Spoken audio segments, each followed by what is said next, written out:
মাজারে মহিষ দেওয়া, টাকা দেওয়া জায়েজ আছে কিনা? আল্লাহর হুকুমে সবকিছু হয়, এটার যৌক্তিক ব্যাখ্যা সংক্ষিপ্তভাবে বলবেন।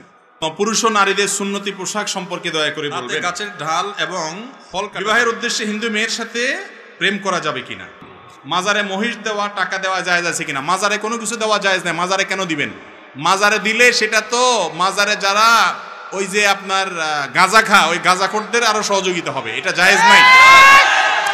মাজারে কোনো কিছু দিবেন না, দিবেন গরিব মানুষকে আল্লাহর জন্য মসজিদে। মাজারে দিলে কি লাভ হবে? যিনি মাজারে শুয়ে আছেন উনি যদি আল্লাহর ওলি হয়, উনি যদি নেক মানুষ হয়, ভালো মানুষ হয়, তো আপনার এই জিনিসগুলো কি তার কবরে ঢুকবে?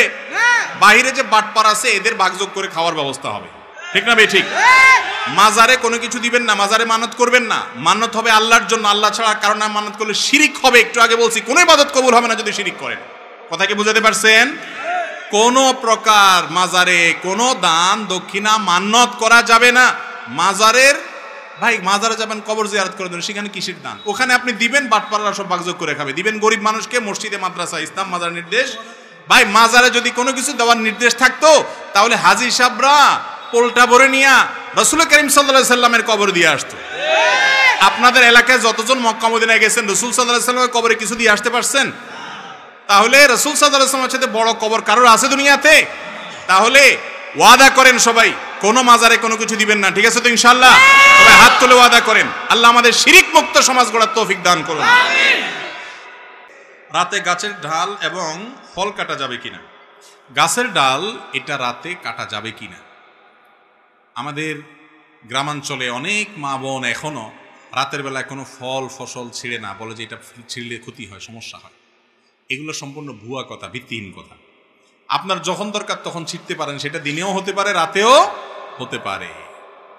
অনেক মা বোনরা এরকম আছে, আমি নিজেও দেখেছি যে একটা লাউ ছিঁড়ে দিবে, ছেলে ঢাকা যাচ্ছে নিয়ে যাবে, বলে না না রাইতে এখন ছিঁড়া যায় না, সকালে ছিঁড়তে হবে। এগুলো আমাদের মন গড়া মাসালা, কোরআন হাদিসে এরকম কোনো কথা বলে নাই। আপনার প্রয়োজন হলে কোনো গাছের ডাল, কোনো আপনার সবজি, কোনো কিছু এটা রাত্রেও ছিঁড়তে পারেন, দিনেও ছিঁড়তে পারেন। ইসলাম যেটা বলে নাই সেটা নিজের থেকে যদি বলেন সেটা কুসংস্কার, সেটা কখনো কখনো বেদাত হয় এবং বেদাতের ঠিকানা জাহান্নাম হয়, ডেঞ্জারাস কথা। আল্লাহ রাসূল যা বলেন নাই সেই কথা মন গড়া বলা যাবে না, দরকার হলে রাতেও ছিঁড়া যাবে। তবে হ্যাঁ, ডাল বলেন আর গাছের গাছ বলেন, প্রয়োজন ছাড়া কাটা ছেঁড়া করা নিষেধ। একান্ত প্রয়োজন নাই তাও অযথা আপনি বৃক্ষ নিধন করতেছেন, এটা ঠিক না। যেটা পরিবেশের ভারসাম্যের জন্য প্রয়োজন সে গাছ রোপণ করার জন্য আমাদের রাসূল সাল্লাল্লাহু আলাইহি ওয়াসাল্লাম নির্দেশ করেছেন। বিনা প্রয়োজনে গাছ কাটা যাবে না। প্রয়োজন আছে কাটেন, 100 বার কাটেন, কিন্তু সেটা রাতেও কাটতে পারেন, দিনেও কাটতে পারেন, কোনো অসুবিধা নেই। আল্লাহর হুকুমে সব কিছু হয়, এটার যৌক্তিক ব্যাখ্যা সংক্ষিপ্তভাবে বলবেন। আল্লাহর হুকুমে সব কিছু হয়, এই কথাটা এইভাবে বলা ঠিক না। বলতে হয় সব আল্লাহর জ্ঞাতসারে হয়, আল্লাহর অজান্তে কিছু হয় না, কে কি করে সব আল্লাহ জানে, এটা ঠিক। আল্লাহর হুকুমে সব কিছু হয়, এই হুকুমে বলতে আমরা যেটা বুঝি সাধারণত ওই অর্থে এটা ঠিক না। কারণ একজন চোর চুরি করে, সেটাও কি আল্লাহ হুকুম করছে তারে? তবে হ্যাঁ, আমরা যারা বলি আল্লাহর হুকুমে সব কিছু হয়, আমাদের উদ্দেশ্য ওইটাই, মানে যে যা করে আল্লাহ তাআলা জানেন কে কি করতেছে, তাকে করার সুযোগ আল্লাহ দিয়ে রাখছেন, কিন্তু আল্লাহর হাতে সেটা আল্লাহ দেখতেছেন। আল্লাহর হুকুমে মানে আল্লাহর নিয়ন্ত্রণে আছে, আল্লাহ দেখতেছেন, আল্লাহর জ্ঞাতসারে আছে, এর মাধ্যমে সব কিছু হয়। আল্লাহর অনুমতি বা আল্লাহর জ্ঞাতসার ছাড়া কিছু হয় না, এটা ঠিক আছে। কিন্তু আল্লাহর হুকুম মানে আল্লাহর নির্দেশে সব কিছু হয়, এটা ঠিক না। তাহলে যে চোর চুরি করে সে কি আল্লাহর নির্দেশে করে নাকি? হ্যাঁ, এভাবে বলা ঠিক না ওই অর্থে।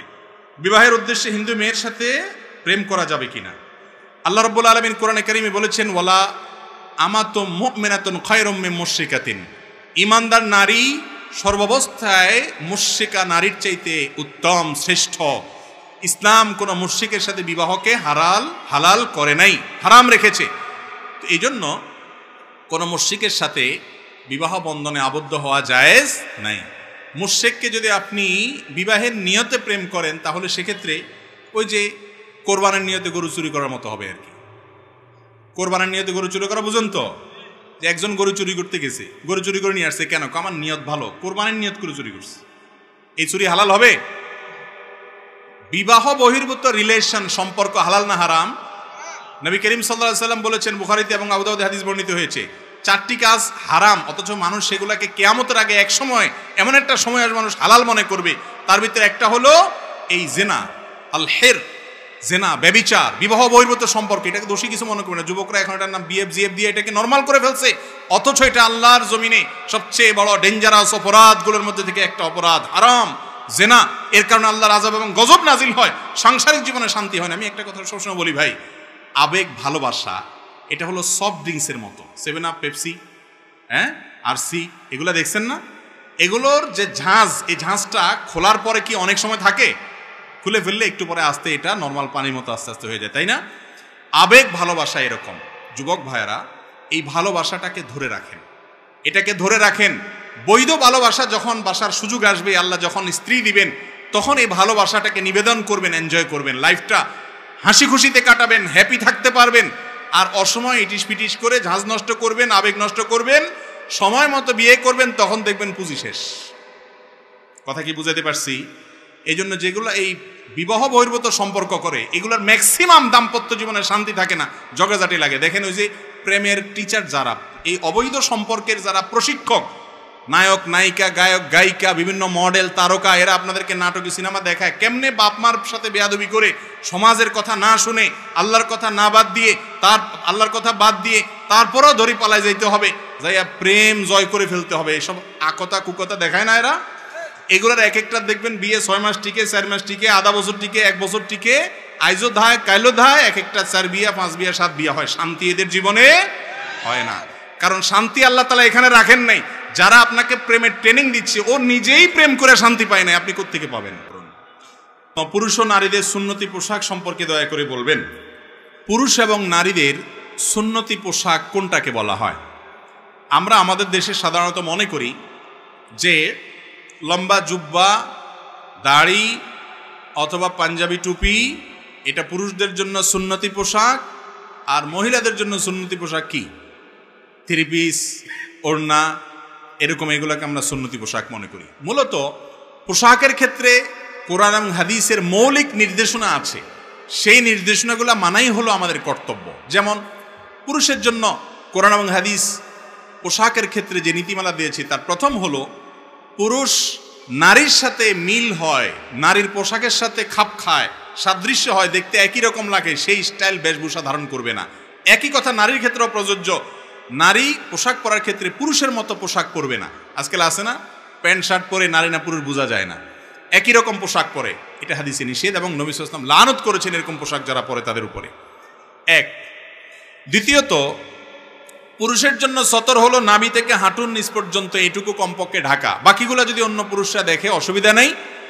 আর নামাজের সময় বিশেষ করে কাঁধও ঢাকার কথা হাদিসে আসছে। যত সুন্দর পোশাকে নামাজ পড়া যায় তত ভালো। মহিলাদের জন্য নামাজের পোশাক হলো তাদের মুখমণ্ডল, 2 হাতের কবজি ছাড়া গোটা শরীর চুল সহকারে সবগুলো ঢাকতে হবে। শাড়ি পরলেও তার উপরে বড় ওড়না বা চাদর দিয়ে এমনভাবে ঢাকতে হবে যে হাতের গোছা, পেট, পিঠ, কাঁধ, বুক এগুলো যেন দেখা না যায়, গলা যেন দেখা না যায়, এগুলোকে ঢাকতে হবে। এগুলো সতর নামাজের মধ্যে। আর নামাজের বাইরে পরপুরুষের সামনে আলমারআতু আওরা, নবী সাল্লাল্লাহু আলাইহি ওয়াসাল্লাম বলেছেন, নারী আপাদমস্তক নিজেকে ঢেকে ঢুকে রাখবে তার সম্ভ্রম রক্ষার জন্য, তার আত্মসম্মানের জন্য, আত্মমর্যাদার জন্য। তাকে নিয়ে কেউ বাজে চিন্তা করবে, তাকে নিয়ে কেউ মনে মনে কুকল্পনা করবে, সেই সুযোগ দিবে না একজন সম্ভ্রান্ত মুসলমান নারী। সেই জন্য তাকে আল্লাহ তাআলা পর্দার নির্দেশ করেছেন পরপুরুষের সামনে। আর বাসার সাধারণ মহিলাদের সামনে সাধারণ ড্রেসে থাকবেন।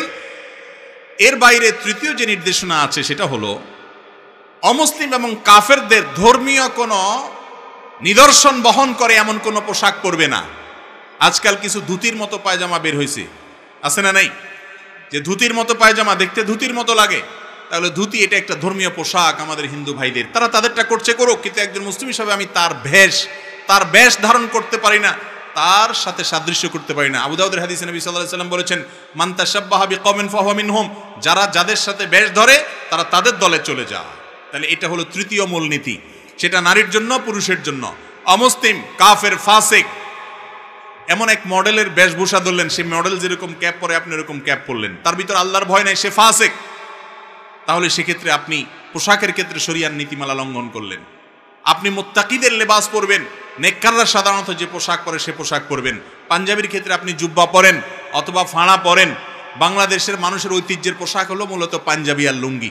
পাঞ্জাবি আর কিরে ভাই, এই ঐতিহ্য ধরে রাখছে হুজুররা সবচাইতে বেশি। লুঙ্গি হুজুররা তুলনামূলক সবচাইতে বেশি পরে, ঠিক না ঠিক? মাস্টাররা লুঙ্গি কম পরে, হুজুররা একটু বেশি পরে, অথচ লুঙ্গিটা হলো আমাদের দেশের ঐতিহ্য। প্যান্ট এটা তো আমাদের দেশের ঐতিহ্য না, ঠিক না ঠিক? আমাদের যত জাতীয় নেতা ছিলেন তারা দেখেন বেশিরভাগই লুঙ্গি আর পায়জামা পরতেন, ঠিক না ভাই? ঠিক। এবং এটা আমাদের দেশের আবহমান কাল থেকে চলে আসা পুরুষদের এই পোশাক, কিন্তু এখন এটা পড়তে আমাদের লজ্জা হয়। আমাদের যুবকরা তো বাইরে বাসায়ও লুঙ্গি আজকাল পড়তে চায় না। শহরের যুবকরা তো 3/4 প্যান্ট ছাড়া আর কিছু বুঝে না, চুঙ্গা পড়তে জানে শুধুমাত্র, লুঙ্গি পড়তে জানে না। কি স্বাধীনতা লুঙ্গিতে আছে, এটা যদি জানতো তাহলে সবাই লুঙ্গি ধরতো।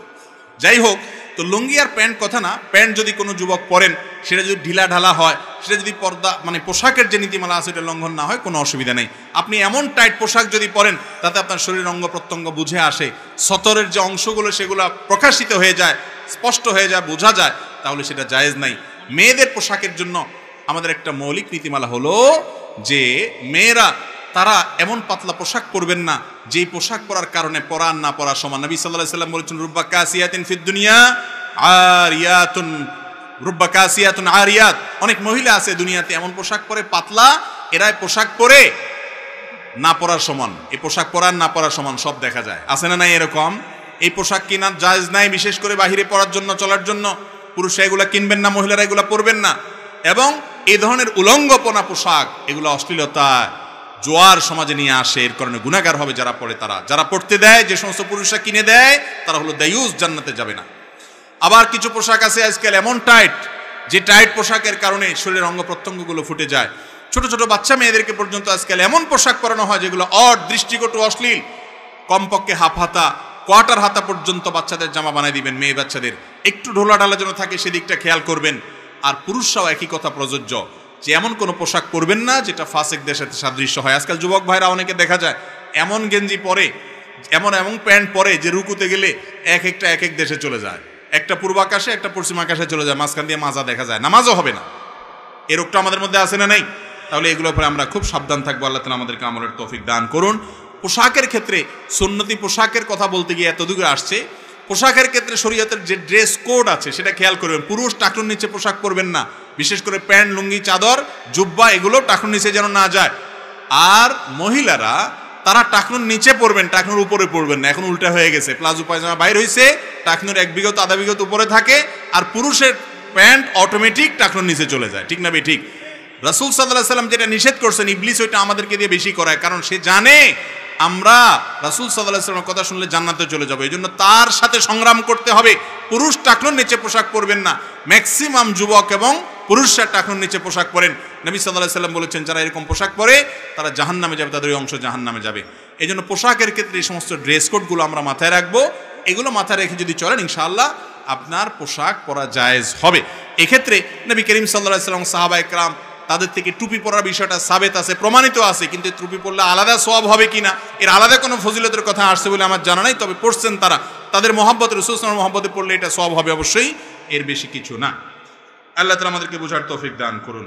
ভাই, অনেক মানুষ বাহিরে দাঁড়ায় আছে। আপনারা যদি একটু 1 ইঞ্চি 1 ইঞ্চি করে একটু নাড়াচড়া করেন শীতের দিন, তাহলে তারা একটু বসতে পারে। একটু মেহেরবানি করে উঠেন, কয়েক সেকেন্ডের জন্য উঠেন। অনেক জায়গা গ্যাপ আছে, একটু উঠেন। ওই যে ভাইদেরকে একটু বসতে দেন, প্লিজ। আল্লাহর জন্য একটু নড়াচড়া করেন, আল্লাহ তাআলা ইনশাআল্লাহ আপনাদেরকে এর জন্য উত্তম বিনিময় দিবে। ফাফসাহু ইয়াফসাহিল্লাহু লাকুম। একটু অন্যের জন্য জায়গা করে দিলে আল্লাহ তাআলা আপনার জন্য জান্নাতে যাওয়ার জায়গা করে দিতে পারেন ইনশাআল্লাহ। একটু উঠে উঠেন। এই যে আজানের জবাব দিলাম আমরা, এটার ফজিলত জানেন আপনারা? অনেকে এটা জানেন না এবং আমলও করেন না। অনেকের কাছে বিষয়টা নতুন। সেটা হলো, মুয়াজ্জিন যখন আজান দেয়, মুয়াজ্জিন যা বলে, নবী করিম সাল্লাল্লাহু আলাইহি ওয়াসাল্লাম সহিহ মুসলিম হাদিসে আসছে, তিনি আমাদেরকে নির্দেশ করেছেন যে যেন আমরা কুলু মিসলা মা ইয়াকুলুল মুয়াজ্জিন, মুয়াজ্জিন যা বলে আমরা যেন সেটা বলি। এটা হলো আজানের জবাব। কিভাবে সেটা? মুয়াজ্জিন যখন আল্লাহু আকবার বলে, বলার পর আমরা কি বলবো? আল্লাহু আকবার। মুয়াজ্জিন আবার যখন আল্লাহু আকবার বলবে, আমরা কি বলবো? আল্লাহু আকবার বলবো। মুয়াজ্জিন যখন আশহাদু আল্লা ইলাহা ইল্লাল্লাহ বলে, আমরা কি বলবো? আশহাদু আল্লা ইলাহা ইল্লাল্লাহ। মুয়াজ্জিন যখন আশহাদু আন্না মুহাম্মাদুর রাসূলুল্লাহ বলবে 2 বার, আমরা কি বলবো? প্রত্যেকবার বলার পরে আমরা আশহাদু আন্না মুহাম্মাদুর রাসূলুল্লাহ বলবো। আশহাদু আন্না মুহাম্মাদুর রাসূলুল্লাহ বলবো। আবার মুয়াজ্জিন যখন হাইয়া আলাস সালাহ বলে, আমরা কি বলবো? লা হাওলা ওয়ালা কুওয়াতা ইল্লা বিল্লাহ। এই একটা শুধু বেশ কম, আর সবগুলো যেমনি আছে এমনি। মুয়াজ্জিন যখন আবার বলবে হাইয়া আলাস সালাহ, কি বলবো? লা হাওলা ওয়ালা কুওয়াতা ইল্লা বিল্লাহ। মুয়াজ্জিন যখন বলবেন হাইয়া আলাল ফালাহ, তখন কি বলবো? লা হাওলা ওয়ালা কুওয়াতা ইল্লা বিল্লাহ। আবার মুয়াজ্জিন যখন হাইয়া আল ফালাহ বলবে একইভাবে লা হাওলা ওয়ালা কুওয়াতা ইল্লা বিল্লাহ পড়ব। মুয়াজ্জিন যখন আল্লাহু আকবার বলবে আমরা আল্লাহু আকবার বলবো। যখন লা ইলাহা ইল্লাল্লাহ বলে আমরা কি বলবো? লা ইলাহা ইল্লাল্লাহ। এই যে মুয়াজ্জিন যা যা বলছেন সাথে সাথে তা বলছেন, শুধু হাইয়া আলাস সালাহ হাইয়া আল ফালাহর সময় লা হাওলা ওয়ালা কুওয়াতা ইল্লা বিল্লাহ পড়ছেন। এটার লাভ কি জানেন? সুবহানাল্লাহ, অফুরন্ত লাভ। এটা লাভ হলো যে মুয়াজ্জিন সাহেবদেরকে আমরা সমাজে মূল্য দেই না, মর্যাদা দেই না। তাদের মর্যাদা জানেন? বিশেষ করে যদি কেউ আল্লাহকে খুশি করার জন্য মুয়াজ্জিনি করে, এটা এত বড় একটা ইবাদত। কোন কোন ক্ষেত্রে ইমামত তো রাসূল আকরাম সাল্লাল্লাহু আলাইহি ওয়াসাল্লাম করেছেন, ওটার উপরে কিছু নাই।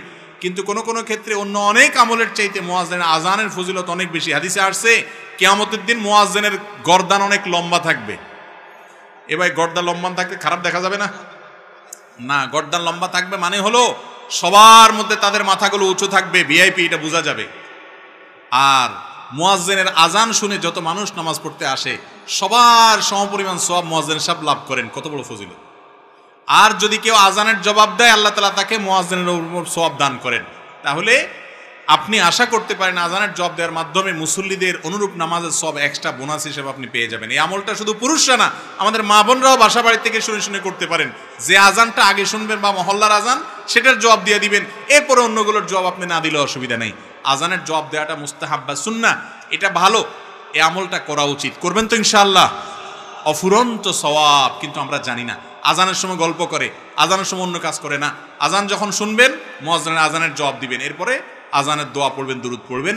এটা হলো সুন্নাত। আশহাদু আন্না মুহাম্মাদুর রাসূলুল্লাহ যখন পড়ে আমরা অনেকে তখন মনে করি যে দুরূদ পড়তে হয় না। দুরূদ পড়বেন আযানের শেষে, দুরূদ পড়বেন কিন্তু আযানের শেষে, ওই জায়গা না।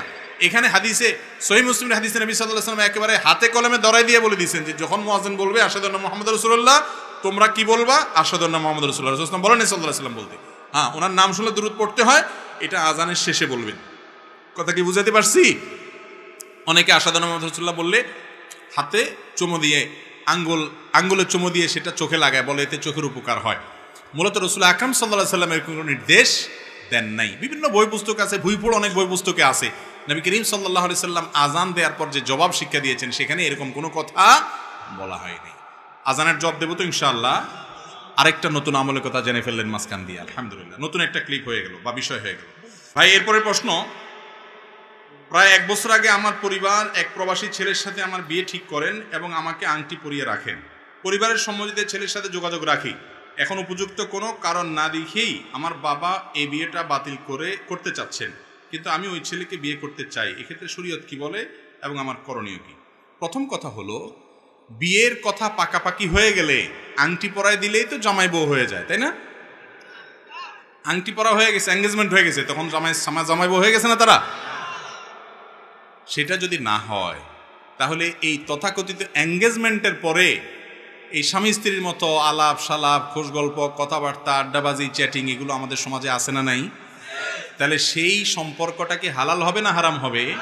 হারাম হবে। অনেক যুবকরা বলে যে না, একবার হঠাৎ করে অচেনা একটা মানুষের সাথে কেমনে থাকে, এই জন্য আগে একটু জড়তা কাটায় নেই, যোগাযোগ করে নেই। এইসব যারা করেন তাদেরকে আমি সব সময় একটা কথা বলি, আমার ডানে বামে অনেক মুরব্বীরা আছেন, সামনে অনেক মুরব্বীরা আছেন, চাচা মিয়াদেরকে জিজ্ঞাসা করেন, বাপ মা ধরে নিয়ে গেছে, হয়তো বাজার থেকে টেনে নিয়ে যায় কোথাও বিয়ে পড়াই দিছে, খবরও নেই, পড়ায় চলে আসছে, কার সাথে বিয়ে হয়েছে ভালো করে হয়তো জানেও না বেচারা, বা জানছে খবর নিছে, একবার না জানলে সেটা আবার দোষের। যাই হোক, কিন্তু বিয়ে হয়েছে যে তার আগে কোনো সম্পর্ক ছিল না, ছেলের সাথে মেয়ের সাথে ছিল, তখন ফেসবুকে মেসেঞ্জারে ইটিস পিটিস করার সুযোগ ছিল না, কিচ্ছু ছিল না। তারপরেও চাচা মিয়ার চাচির সাথে যে মহব্বতের সম্পর্ক, সেটা সুপারগুলোর চাইতেও হার্ড, ঠিক না বেঠিক? চাচা মিয়ারা এখনো চাচির ছাড়া বাঁচে না, চাচি চাচারা ছাড়া বাঁচে না। অন্য কারোর কথা চিন্তা করবে তাদের মাথায়ও আসে না, আল্লাহর রহমতে, জিজ্ঞেস করে দেখেন। আর আজকাল যুবকরা আপনারা এই এঙ্গেজমেন্ট, এরপরে ইটিস পিটিস সেগুলা করেন কেন? যে তাহলে একটু ভালো হবে সম্পর্ক। ভালো হয় না, বরং আরো সম্পর্ক খারাপ হয়। কারণ আল্লাহর নিষিদ্ধ পথে কখনো শান্তি আসে, এই জন্য ঘরে ঘরে স্বামী স্ত্রী ঝগড়া এবং মারামারি এবং তালাক হয়, ঠিক না ঠিক? বিয়ের আগদ না হলে, দুইজন সাক্ষীর সামনে প্রস্তাব হবে, সম্মতি হবে, কবুল বলা হবে, এগুলা না হওয়ার আগ পর্যন্ত বিয়ে হয় না। আংটি একটা কেন, 10 আঙ্গুলে 10টা, 10 ঠ্যাঙে 10টা, মোট 20টাও যদি লাগান তাতেও বিয়ে হবে না। আর একটাও আংটি লাগান দরকার নাই, শুধু দুইজন সাক্ষীর সামনে আপনার মুরব্বীদের সম্মতি আছে, আপনি আর সম্মতি আছে, প্রস্তাব হয়েছে, কবুল হয়েছে, মহার্ধার্য হয়ে গেছে, বিয়ে হয়ে গেছে, এবার স্বামী স্ত্রী হয়ে গেছেন। অতএব এঙ্গেজমেন্ট বা আংটি পরার নাম বিয়ে নয়। এবং এর আগে আপনার একটু বোঝাপড়া, একটু জড়তা দূরের নামে যে সম্পর্কগুলো করা হয় এগুলো হারাম। এরকম কোনো সম্পর্ক আকদের আগে করা যাবে। একান্ত প্রয়োজনীয় কথা জিজ্ঞেস করতে পারেন, জানতে পারেন, সেটাও নিরাপদ পদ্ধতিতে। স্বামী স্ত্রী সুলভ কোনো আলাপচারিতা জায়েজ নাই। এটা হল প্রথম কথা। দ্বিতীয় কথা হলো, প্রশ্নে যেটা আসছে যে বাবা ছেলে ঠিক করছে, এখন বাপ তার সাথে দিবে না, কেন দিবে না?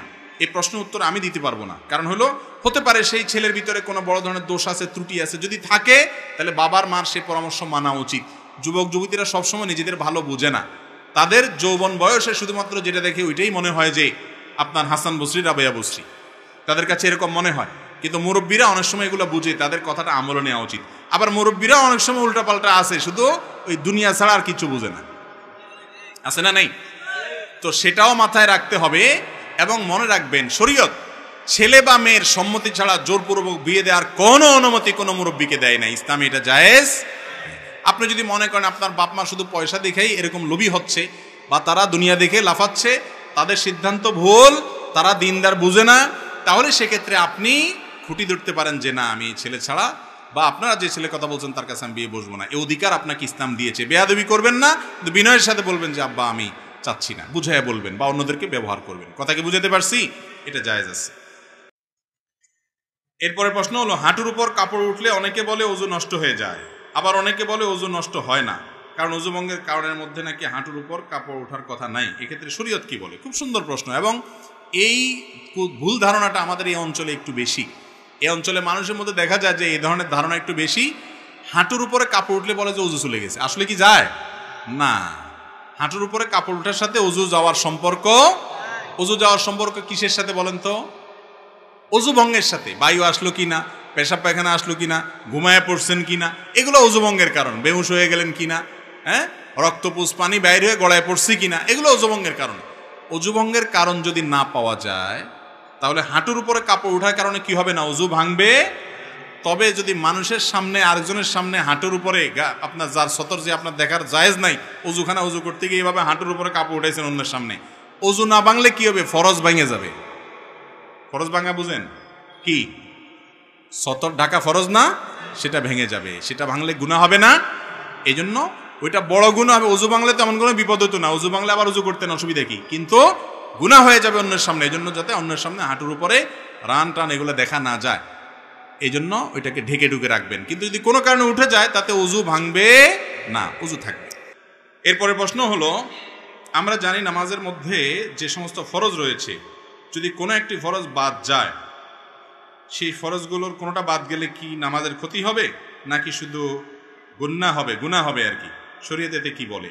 নামাজের যে ফরজগুলো আছে, কোনো একটা ফরজ যদি বাদ যায়, তাহলে কি দিতে হবে? সেজদা সাহু দিলে নামাজ হবে না? মাশাআল্লাহ, আপনারা তো অনেক মাসালা জানেন। যদি নামাজের কোনো ফরজ ছুটে যায়, তাহলে কোনো সেজদা সাহুতে কুলাবে না। ওযু ছুটে গেল নামাজের মধ্যে, শেষে সেজদা সাহু দিয়ে দিলেন, কাজ হবে? আবার পড়তে হবে নামাজ, তারপরে আর পড়া যাবে, যাই ওযু করে এসে নামাজ পড়তে হবে। অর্থাৎ কোনো ফরজ ছুটে গেলে ওইটা হবে না, ওইটা পুনরায় আবার আদায় করতে হবে। আর যদি ওয়াজিব ছুটে যায়, তাহলে সেজদা সাহু দিলে আদায় হবে। আর সুন্নত ছুটে গেলে কিছুই করা লাগবে না। নামাজের মধ্যে মোট 3 ধরনের ভুল হয়। কয় ধরনের ভুল হয়? সুন্নত, ওয়াজিব, ফরজ। সুন্নত ছুটলে কিছুই করতে হবে না, ওয়াজিব ছুটলে সেজদা সাহু দিতে হবে, আর ফরজ ছুটলে নামাজ হবেই না। কথা বুঝাতে পারছি? আবার পড়তে হবে। মাজারে মহিষ দেওয়া, টাকা দেওয়া জায়েজ আছে কিনা? মাজারে কোনো কিছু দেওয়া জায়েজ নাই। মাজারে কেন দিবেন?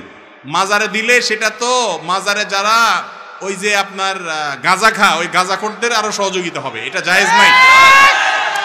মাজারে কোনো কিছু দিবেন না, দিবেন গরিব মানুষকে আল্লাহর জন্য মসজিদে। মাজারে দিলে কি লাভ হবে?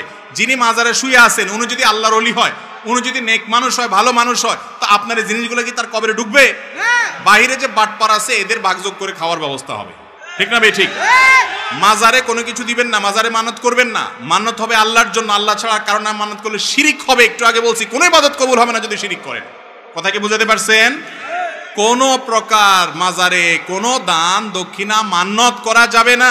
মাজারের ভাই মাজারে যাবেন, কবর জিয়ারত করে দেবেন, সেখানে কিসের দান? ওখানে আপনি দিবেন, বাটপাড়ারা সব ভাগযোগ করে খাবে। দিবেন গরিব মানুষকে, মসজিদে, মাদ্রাসা, ইসলাম, মাজার নির্দেশ।